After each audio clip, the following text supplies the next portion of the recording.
The Mos Eisley Cantina might be the biggest LEGO set leaving the shelves here in 2024. So let's give the set a grade out of 100 and figure out if this is a set that you should be spending $400 on before it's gone for good.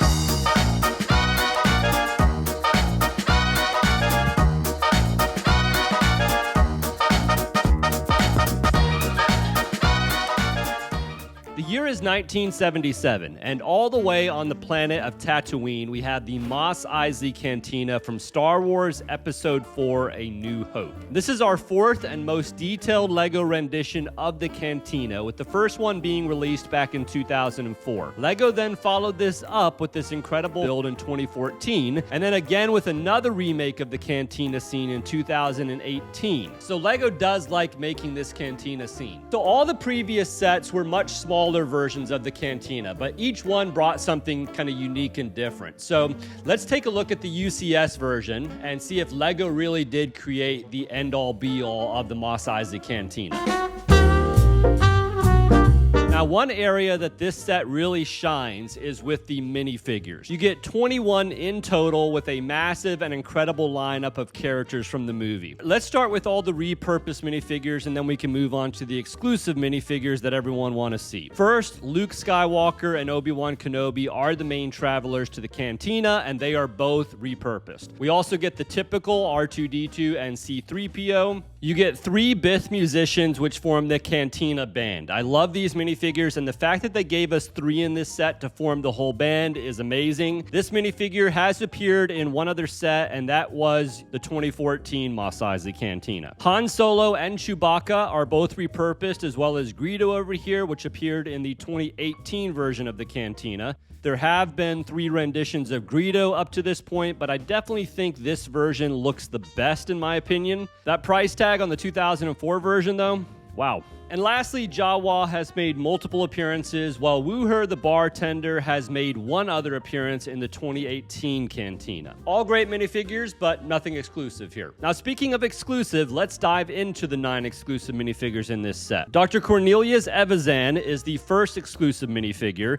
This is a minifigure that has never graced the Star Wars LEGO universe to date and looks really good. I guess it was supposed to be a super coveted minifigure, but based on the pricing, I'm not seeing that, but still nice to have and glad that it comes with the set. Next is Garandan, or the Imperial Spy. I love this minifigure. The way his face comes together in 3 separate pieces is awesome, and he is a very valuable, sought-after minifigure based on Bricklink. Then we have Hershek Kalfas, also a really cool minifigure with a nice, solid head mold. Little plain on the pants, though. Cabe is next up and is a really unique-looking minifigure that looks very true to the original character, in my opinion. Labria is another very popular minifigure in this set, with his nice facial printing and horned headpiece, just like in the movie. Ponda Baba is next and is sporting this really nice orange coat, and I must say, has a heck of a headpiece. I absolutely love it. And speaking of incredible headpieces, we also get Moma Nadone. He's got some awesome printing on his torso, but that has got to be one of the best headpieces I've ever seen. I mean, who doesn't want a minifigure like this in their collection? And then lastly, 2 more minifigures that really top the charts for me are these 2 Sand Troopers. They look absolutely amazing with the printed sand detailing on their suits. They have brick-built backpacks and these cloth shoulder pieces, which also look really good. Both also very desired minifigures based on the prices in Bricklink as of right now. So that's the lot of minifigures that you're going to get. A very good mix of good and bad minifigures in this set. The overall price tag to grab a set of these minifigures right now comes in around $200 to $250, assuming that they don't release any of these minifigures in another set, but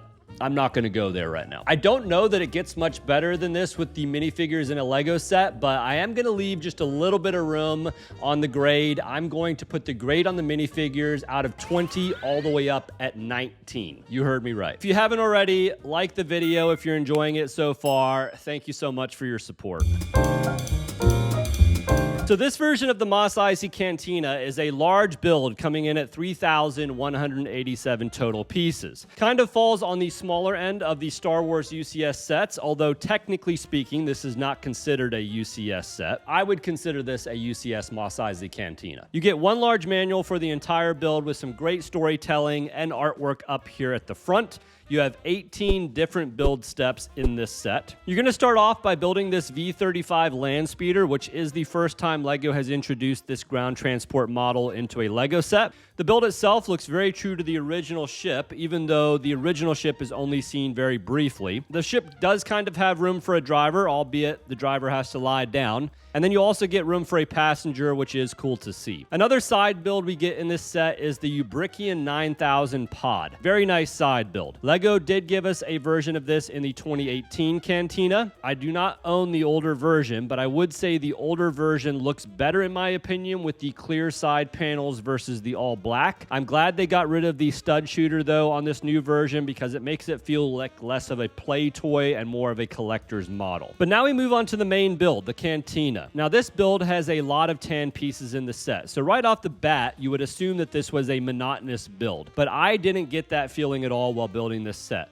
The designers broke up the build really well, and you recreate so many cool parts of the original Cantina that it just never really got old for me. Let's start off with the exterior of the Cantina. So this is a wide model to display on the shelf, and we will discuss that more shortly. But part of the reason it's so wide is the addition of a lot of extras on the sides.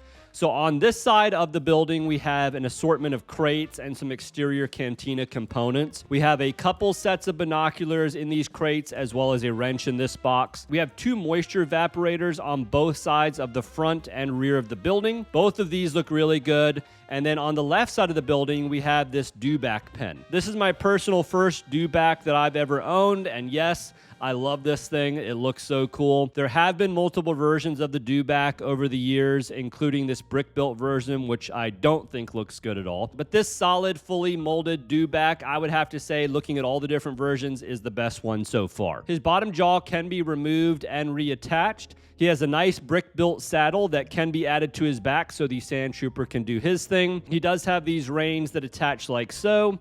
And LEGO even gave us the option to remove the saddle completely and add this piece to his back to make him look just like a plain wild dewback. Freedom. I like the fact that they added a pen for him as well with some water, and then you get this small bone for him to chew on. Now, the cool thing about all of the side attachments is that there are just that, attachments. You can remove all of these and display them separately if you wish, and it definitely lessens the footprint of the model. The exterior building walls look really good, very rugged, and definitely fit that same desert landscape vibe. Dome roofs that fold up to get a look inside. You have 2 doors on the front and the back, which I think are awesome. You can slide them up and down manually. You also have a control panel for access on the back door, and on the front door you have a couple stickers for the control panel and then a sign up top that says Cantina and Arubesh. I also really love how the open top roof looks in the center of the Cantina. It gives you some light down into the build along with easy access to view the interior. I like the way it takes the shape of the bar down below and then extends out with the support beams. It just kind of makes the set feel more enclosed without actually closing it up completely into a box of sorts. All in all, there's a lot of little details that dress up this Cantina and just make it look like a really cool desert Star Wars structure. Now to the inside, and this is where it gets really good. The build opens up just like this, and it is only held together by this one Technic pin. This set is just packed with cool interior details, so let's just start right here at the front door. After entering the Cantina, you are met with a small waiting area. You have a few chairs as well as what looks like some type of a menu holder or check-in screen. You come down the stairs into the Cantina, and on the left you have 3 different booths.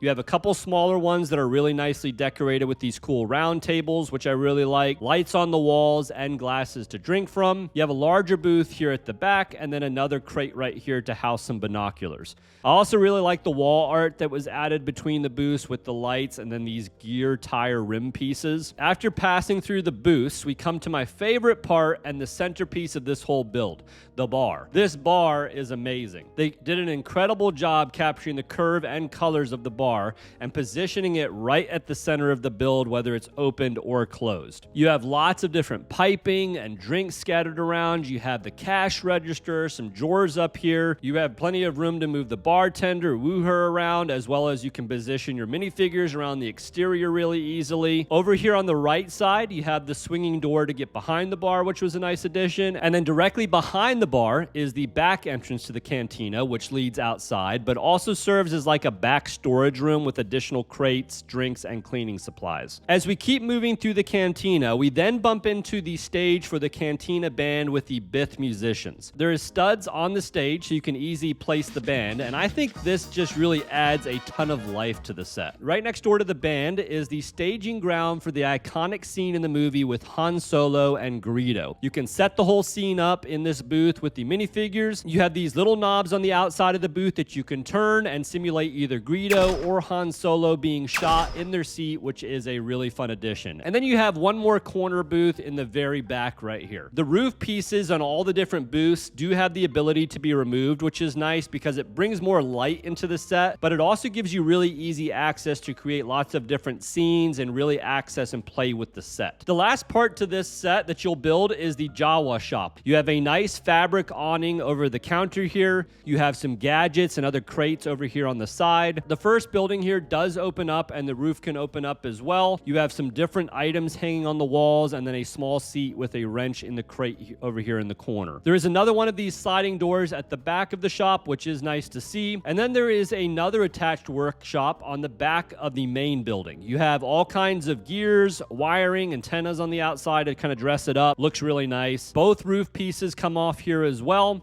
Inside, you have some more stored items and tools on the wall. You have a cyber crystal in this satchel here, and then a couple more storage items. The main cantina is surprisingly sturdy and can be picked up and moved around pretty easily. The side builds, you do have to be more careful about when moving as they're not really supported a ton. The set has so much life and just tons of storylines running through it. You kind of feel like you're in the cantina while you're building it. I'm going to give the build experience on this set a very high grade as well, just like I did with the minifigures. And out of 40 on the grade, I'm going to put this one at 37.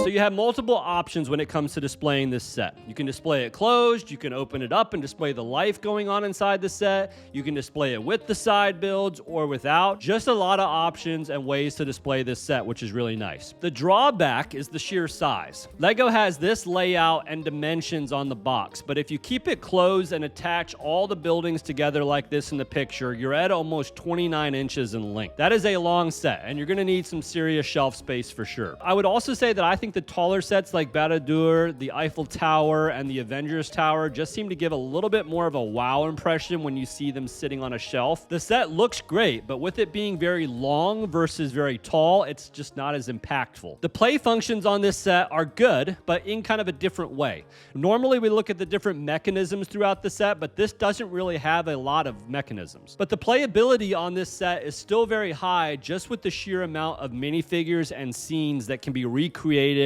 and just all kinds of ways to really play with this set and set different storylines in motion. So not a lot of play functions per se, but no shortage of fun to be had with this set. So on display and play functions, it has a total maximum grade of 20. I'm going to put the display at 7. I'm going to put the play functions at 8. So a total grade on this category of 15 out of 20. A little more conservative on this one.